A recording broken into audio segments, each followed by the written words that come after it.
هل نسيت ماضيك؟ هل نسيت أيامك؟ هل نسيت تلك الحكايات؟ إن كنت قد نسيت فأنا لم أنسى، لا زلت أعود لأيامك بين الحين والآخر، أعود عبر آلة الزمن، أعود كلما اشتقنا. ألم تشتاق؟ ألم تحن؟ ألا تعلم بأنك أصبحت أقوى من ذي قبل، أصبحت أقرب من ذي قبل؟ أنت فقط قرر أن تعود قولا وفعلا. قل لي لماذا اخترتني وأخذتني بيديك من بين الأنام، ومشيت بي ومشيت ثم تركتني؟ إن كنت يا ملح المدامع تركتني، فأقل ما يرث السكوت من الكلام هو أن تؤشر من بعيد بالسلام، أن تغلق الأبواب إن قررت ترحل في الظلام.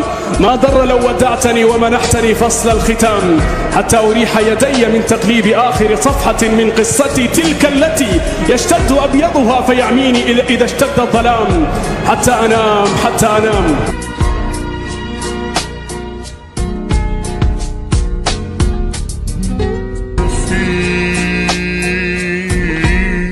هل نسيت ماضيك؟ هل نسيت أيامك؟ هل نسيت تلك الحكايات؟ إن كنت قد نسيت فأنا لم أنسى، لا زلت أعود لأيامك بين الحين والآخر، أعود عبر آلة الزمن، أعود كلما اشتقنا. ألم تشتاق؟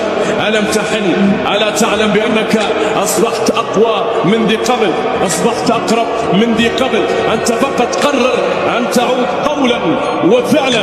قل لي لماذا اخترتني وأخذتني بيديك من بين الأنام، ومشيت بي ومشيت ثم تركتني؟ إن كنت يا ملح المدامع تركتني، فأقل ما